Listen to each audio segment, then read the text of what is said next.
नमस्कार। आज की वीडियो में कंप्यूटर का वर्गीकरण लेकर आए हैं। पिछले वीडियो में हमने बता दिया है कंप्यूटर का जनरेशन, ये first generation, second generation, third generation, fourth generation और फिफ्थ जनरेशन तक हमने बता दिया है कि कंप्यूटर का एक तथ्य था, इनमें कंप्यूटर जो जो भी उदाहरण था वो सब कुछ हमने बता दिया है। आज जो है कंप्यूटर का वर्गीकरण लेकर आए हैं। कंप्यूटर का वर्गीकरण तीन टाइप का होता है। कंप्यूटर का आकार के आधार पे, कार्य के आधार पे और उद्देश्य के आधार पे। कंप्यूटर का वर्गीकरण जो है वो तीन टाइप का, आकार के आधार पे, उद्देश्य के आधार पे और कार्य के आधार पे। तो आकार के आधार में, आकार के आधार पर में आता है micro computer, mini computer, main frame computer और सुपर कंप्यूटर। ये आकार के आधार पर micro computer, mini computer, main frame computer, super computer, यानी चार कंप्यूटर आता है आकार के आधार पर। माइक्रो कंप्यूटर जो है उसके बारे में बताएंगे, मिनी कंप्यूटर क्या होता है उसके बारे में आगे आगे हम बताएंगे, और मेन फ्रेम कंप्यूटर क्या होता है उसके बारे में हम आगे बताएंगे, और सुपर कंप्यूटर क्या होता है उसके बारे में, सबके बारे में हम बताएंगे। और कार्य के आधार पे होता है एनालॉग कंप्यूटर, डिजिटल कंप्यूटर और हाइब्रिड कंप्यूटर। यानी कि कार्य के आधार पे, ये कार्य के आधार पे है एनालॉग कंप्यूटर का कार्य क्या है, डिजिटल कंप्यूटर का कार्य क्या है और हाइब्रिड कंप्यूटर का क्या कार्य है, उसके बारे में हम अब बताएंगे। और उसके बाद है उद्देश्य के आधार पे। उद्देश्य के आधार पे कंप्यूटर में है कि विशेष उद्देश्य होता है। विशेष उद्देश्य का मतलब हो गया कि वैज्ञानिक अनुसंधान केंद्र में विशेष कंप्यूटर की जरूरत होती है। समान उद्देश्य हो गया कि जो घरों में हम लोग यूज करते हैं, लैपटॉप, डेस्कटॉप और मोबाइल, टैब, तो वो सब समान उद्देश्य हुआ। लेकिन विशेष उद्देश्य हो गया बड़े बड़े कंपनियों में, ऑर्गेनाइजेशन में, जैसे कि नासा में होता है, इसरो में होता है, डीआरडीओ में होता है। तो उसमें जो है उद्देश्य के आधार पर विशेष कंप्यूटर होता है, विशेष कंप्यूटर इसमें होता है। और समान उद्देश्य में जो घरेलू उपयोग में होता है वो समान उद्देश्य होता है। तो आगे हम आपको बताएंगे आकार के आधार पर, आकार के आधार पर माइक्रो कंप्यूटर क्या होता है, मिनी कंप्यूटर क्या होता है, मेन फ्रेम कंप्यूटर क्या होता है, सुपर कंप्यूटर क्या होता है, ये हम अभी बताएंगे और बताने की कोशिश करेंगे। ये चार को भी बताएंगे। और तो आगे की स्लाइड में हम देखते हैं और आपको बताते हैं ये आकार के आधार पे, आकार के आधार पे क्या क्या होता है वो हम बताएंगे। देखिए नेक्स्ट स्लाइड में लेकर आए हैं कि कंप्यूटर का वर्गीकरण में आकार के आधार पर माइक्रो कंप्यूटर लेकर आए हैं। सबसे पहले माइक्रो कंप्यूटर क्या है? तो माइक्रो कंप्यूटर, पर्सनल कंप्यूटर को माइक्रो कंप्यूटर कहा जाता है। एक चीज ध्यान देना है कि माइक्रो कंप्यूटर, पर्सनल कंप्यूटर को कहा जाता है जिसमें व्यक्तिगत उपयोग हो। जैसे कोई लैपटॉप लेता है, लैपटॉप क्या है? व्यक्तिगत उपयोग है। लैपटॉप में व्यक्तिगत उपयोग है। लैपटॉप में व्यक्तिगत उपयोग अगर है तो व्यक्तिगत उपयोग के लिए डिजाइन किया गया है। माइक्रो कंप्यूटर में इसमें सामान्यतः एकल माइक्रो प्रोसेसर होता है, यानी कि सिंगल माइक्रो प्रोसेसर होता है। एकल मीन्स एक हुआ हिंदी, और इंग्लिश में हुआ सिंगल। सिंगल माइक्रो प्रोसेसर होता है। ये आकार में, प्रोसेसिंग पावर की दृष्टि से सबसे छोटे तथा कम लागत प्रभावी कंप्यूटर है। और ये कंप्यूटर जो है इसका मुख्य रूप से उपयोग होता है कंप्यूटिंग कार्यों के लिए, जैसे इंटरनेट ब्राउजिंग, ऑनलाइन गेमिंग के लिए होता है। लर्निंग, ऑनलाइन जो है browsing, internet browsing, online learning होता है, गेम के लिए होता है। इसका उदाहरण है डेस्कटॉप, लैपटॉप, स्मार्टफोन और जो है वो डेस्कटॉप टैबलेट हुआ, ये सब हुआ जो कि हुआ आपका उदाहरण हुआ माइक्रो कंप्यूटर का। फिर से एक बार बताते हैं, माइक्रो कंप्यूटर पर्सनल यूज के लिए डिजाइन किया गया है। इसमें सिंगल माइक्रो प्रोसेसर होता है, माइक्रो प्रोसेसर होता है, और इसका मुख्य रूप से उपयोग जो है इंटरनेट ब्राउजिंग, ऑनलाइन लर्निंग होता है। ऑनलाइन लर्निंग और गेमिंग के लिए इसका उदाहरण है डेस्कटॉप, लैपटॉप, टैबलेट होता है, स्मार्टफोन। स्मार्टफोन जो भी हम लोग का मोबाइल है, अभी हम मोबाइल से वीडियो रिकॉर्ड कर रहे हैं, तो वो जो है माइक्रो प्रोसेसर का ही काम है। अब आगे जो है, आगे हम आगे बताएंगे आपको मिनी कंप्यूटर। मिनी कंप्यूटर अभी है, मिनी कंप्यूटर अभी आगे हम बताते हैं। जैसे कि मिनी कंप्यूटर में हमने आपको बताया है वो पर्सनल यूज के लिए उसको डिजाइन किया गया है, जिसमें कि और सिंगल यूजर इंटरफेस का यूज उसमें किया गया है और काम करते हैं। मिनी कंप्यूटर में क्या है? मिड रेंज कंप्यूटर के रूप में जाना जाता है। ये आकार और प्रोसेसिंग पावर के आधार पर मेन फ्रेम और माइक्रो कंप्यूटर के बीच आते हैं, यानी कि मेन फ्रेम और माइक्रो कंप्यूटर के बीच बिचवा वाला है, बीच में काम करता है। इसका उपयोग सामान्यतः छोटे संगठन के द्वारा डेटाबेस मैनेजमेंट या नेटवर्क वातावरण में मल्टीपल यूजर को सेवा प्रदान करने जैसे कार्य के लिए किया जाता है। यानी एक से अधिक अगर कोई यूजर हैं तो उनको सेवा देने के लिए इसका यूज किया जाता है मिनी कंप्यूटर का।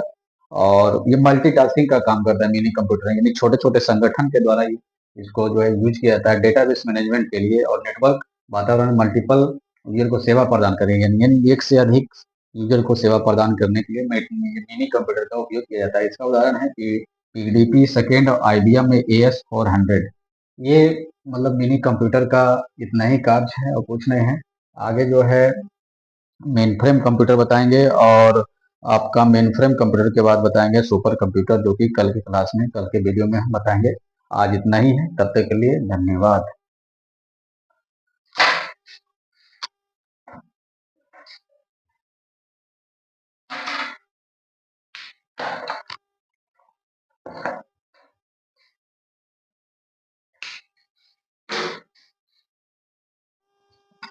हेलो, नमस्कार। आज हम फिर से वीडियो में लेकर आए हैं main frame computer. Main frame computer के बारे में आप लोग को बताना चाहेंगे कि main frame computer micro computer और मिनी कंप्यूटर से बड़ा होता है। बड़े पैमाने पर बड़ा होता है और ज़्यादा पावरफुल होता है।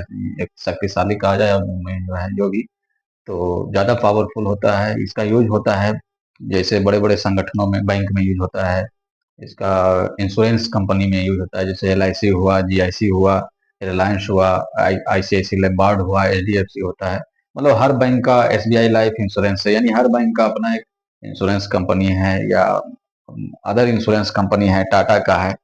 तो सभी इंश्योरेंस कंपनियों में बैंक, कई तरह के बैंक हैं। SBI है, PNB है, आपका HDFC है, ICICI बैंक है, कैनरा बैंक है, यूको बैंक है, तो IDBI बैंक है। सभी बैंक में जो है ज़्यादातर यूज होता है, जिसका मेन फ्रेम कंप्यूटर का ही काम रहता है। इसमें क्या होता है कि ये बहुत बड़ा बिग मशीन कहा जाता है इसको, यानी माइक्रो और मिनी कंप्यूटर से की तुलना में बहुत बड़ा मशीन है। इसे अधिक मात्रा में डेटा को शीघ्रता से प्रोसेस करने के लिए डिजाइन किया गया है। यानी इसको डिजाइन किया गया है कि जैसे मिनी कंप्यूटर और माइक्रो कंप्यूटर में क्या था कि ये सिंगल यूजर के लिए है। लेकिन बड़े बड़े कंपनियों में तो सिंगल यूजर का काम नहीं है, वहाँ तो बहुत, सॉरी, बहुत बड़े काम होता है, बहुत बड़ा प्लेटफॉर्म है, तो उसके लिए तो बड़ी कंप्यूटर की जरूरत है। तो इसीलिए जो है मेन फ्रेम कंप्यूटर का निर्माण किया गया, जो कि बहुत बड़े बड़े डेटा को एक जगह से दूसरी जगह ट्रांसफर करना हो या रिसीव करना हो, तो इसीलिए डिजाइन किया गया है प्रोसेस करने के लिए। यानी बहुत अधिक, इन्हें अधिक मात्रा में डिजाइन डेटा को शीघ्रता से प्रोसेस करने के लिए डिजाइन किया गया है। यही है, इनका उपयोग प्राय बैंकों, संगठनों जैसे बैंक, बीमा कंपनी, सरकारी एजेंसी, विस्तृत पैमाने पर लेन-देन और डेटा प्रोसेसिंग के लिए किया जाता है। तो हमने बता दिया, आपको बताया है कि बहुत बड़े बैंकों में होता है, आप इंश्योरेंस कंपनी में होता है, आप इसरो में जाइए, DRDO में जाइए, तो वो डेटा को आदान-प्रदान करने के लिए, यानी कि लेने-देने के लिए, रिसीव करने के लिए और देने के लिए मेन फ्रेम एक साथ कई यूजर को सपोर्ट करते हैं और अपनी विश्वसनीयता और सुरक्षा के लिए जाने जाते हैं। मेन फ्रेम कंप्यूटर का यूज अभी टेलीकॉम कम्युनिकेशन में भी यूज होता है। जैसे एक साथ कई लोग कॉल कर रहे हैं, एक टावर है, मान लिया जाए, एक टावर है, एक टावर यहाँ लगा हुआ है, ठीक है, एक टावर लगा हुआ है, इसमें जो है बहुत तरह का उपकरण लगा हुआ, एक साथ कई लोग कॉल कर रहे हैं, कई लोग कॉल कर रहे हैं। तो यहाँ से जो है, किस कोई कॉल कर रहा है यहाँ से यहाँ के लिए, कोई यहाँ के लिए, यहाँ के लिए, तो हर हर यूजर का कॉल को ट्रांसफर करता कौन है? टावर ट्रांसफर करता है। टावर जो ट्रांसफर करता है, तो उसका काम क्या? मेन फ्रेम कंप्यूटर रहेगा तो एक होगा, यानी एक साथ कई यूजर को डेटा सप्लाई कर रहा है, एक साथ कई यूजर को रिसीव कर रहा है, डेटा सप्लाई कर रहा है। कभी कभी देखते होंगे कॉल कर रहा, लगा रहे हैं फोन पे, तो लगा रहे हैं कहीं और लग गया, कहीं और, तो उसी को बोलते हैं क्रॉस कॉल, कहते हैं क्रॉस लग गया। तो कभी कभी डाटा जब लोड हो जाता है ज्यादा, आप पहले देखते होंगे आज से 2 साल 4 साल पहले कि शाम के टाइम में मोबाइल पे फोन करना जो है बहुत इजी नहीं था, बहुत कठिन था, क्योंकि उसमें कॉल नहीं लगता था, शाम में कॉल नहीं लगता था, जल्दी लगाते थे, तो अगर कॉल लगा रहे हैं तो बीच में कट जा रहा है। तो मेन फ्रेम कंप्यूटर का मेन यूजर यही है कि बड़े पैमाने पे इसका काम होता है। मेन फ्रेम कंप्यूटर में सिंगल यूजर के लिए नहीं है, ये कई इस संगठन के लिए ये होता है। मेन फ्रेम कंप्यूटर का काम है कि बड़े बड़े संगठन के तौर पे काम कर रहे हैं, कंपनी हुआ जैसे TCS हुआ, इसरो हुआ, IBM हुआ, आप एप्पल कंपनी हुआ, तो सभी जगह जो है मेन फ्रेम कंप्यूटर का ही काम है। तो मेन फ्रेम कंप्यूटर के बाद अभी सुपर कंप्यूटर हम बता रहे हैं आगे के स्लाइड में। वीडियो में बने रहिएगा। अगर पसंद आए तो लाइक कीजिएगा, सब्सक्राइब कीजिएगा, जरूर कीजिएगा, क्योंकि लाइक सब्सक्राइब नहीं हो रहा है तो अभी जो है थोड़ा सा अच्छा नहीं लग रहा है हम लोग को, और नया नया हम लोग हैं, तो थोड़ा सा कीजिएगा। तो नए स्लाइड में हम लेकर अब आगे है, आगे मेन मेन फ्रेम कंप्यूटर के बाद, मेन फ्रेम कंप्यूटर के बाद अभी है सुपर कंप्यूटर। तो सुपर कंप्यूटर, जिन्हें मल्टी यूजर कंप्यूटर भी कहा जाता है, इसको मल्टी यूजर कंप्यूटर भी कहा जाता है, और ये जो है, इसकी गणना जो है प्रति सेकंड खरबों निर्देशों को प्रोसेस करने के में सक्षम है, यानी खरबों इंस्ट्रक्शन ये एक्सेप्ट कर सकता है और प्रोसेस कर सकता है। सोचिए कितना बड़ा ये है, इसमें ताकतवर कितना बड़ा कंप्यूटर ये है। ये मल्टी यूजर कहा जाता है, एक साथ कई डेटा को, खरबों डेटा को प्रोसेस कर सकता है, वो भी प्रति सेकेंड। और ये दुनिया में सबसे तेज और शक्तिशाली कंप्यूटर, ये दुनिया का जो है, दुनिया के सबसे तेज और शक्तिशाली कंप्यूटर है। सुपर कंप्यूटर गति को फ्लॉप्स में मापा जाता है, इसको बोलते हैं फ्लोटिंग पॉइंट ऑपरेशन पर सेकेंड। सुपर कंप्यूटर का जो स्पीड है वो फ्लॉप्स में मापा जाता है, जिसको कहते हैं फ्लोटिंग पॉइंट ऑपरेशन पर सेकेंड। और इनका उपयोग जलवायु अनुसंधान होता है, परमाणु अनुसंधान में होता है, डीआरडीओ में होता है, आप नासा में होता है, साइंटिस्ट जहाँ पे सब अनुसंधान केंद्र जो है आपका नासा हुआ, आप इंडिया में देख लीजिए तो इसरो है, ये परमाणु अनुसंधान केंद्र में काम आता है और बड़े पैमाने पे काम आता है। अभी जो ईरान और अमेरिका और इजराइल के बीच जो युद्ध हो रहा है, उसमें बड़े पैमाने पे सुपर कंप्यूटर का यूज किया जा रहा है। मतलब एक से एक लेटेस्ट तकनीक का जो है उसमें ईरान की तरफ से आपका ड्रोन छोड़ा जा रहा है, ईरान की तरफ से, अमेरिका की तरफ से, इजराइल की तरफ से। भारत पाकिस्तान के बीच जब युद्ध हुआ था 2025 में इंडिया में, ऑपरेशन सिंदूर जब हुआ था कुछ दिन के लिए, तो उसमें भी जो है सुपर कंप्यूटर का यूज किया गया। वो ट्रैक कर लेते थे ऊपर पहले से ही कि कहाँ से गोला बारूद आ रहा है पाकिस्तान से, तो इंडिया वाले ट्रैक कर लेते थे। इंडिया का जो अनुसंधान जो है, ये सब जो है सुपर कंप्यूटर अनुसंधान जो है काफी स्ट्रॉन्ग माना जाता है पाकिस्तान के तुलना में। तो ट्रैक लेते थे और विफल हो जाता था, लेकिन इंडिया का जब मारते थे तो पाकिस्तान जो है ट्रैक नहीं कर पाते थे, जिसमें कि उनका कुछ नुकसान भी हुआ है।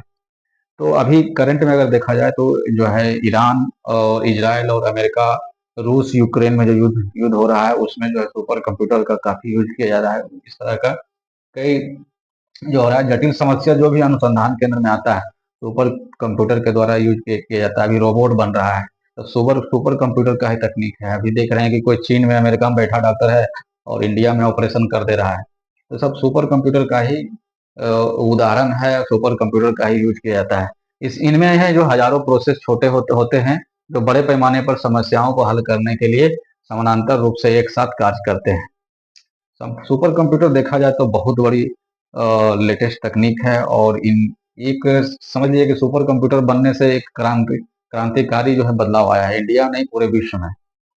तो सुपर कंप्यूटर तक आज आज तक इतना ही है वीडियो में। आगे हम सुपर कंप्यूटर जो लेटेस्ट अभी बना है मोदी जी के रीजन में, जो इंडिया के प्रधानमंत्री हैं मोदी जी, उनके रीजन उनके बारे में कल हम बताएंगे। कल के वीडियो में कि ये शीर्ष 10 सुपर कंप्यूटर जो है, 10 super computer top top 10 top 10 super computer का कौन कौन सा है, उसको कल हम बताएंगे। तब तक आज के लिए बस इतना ही है। आगे फिर हम कल बताएंगे। तब तक के लिए धन्यवाद।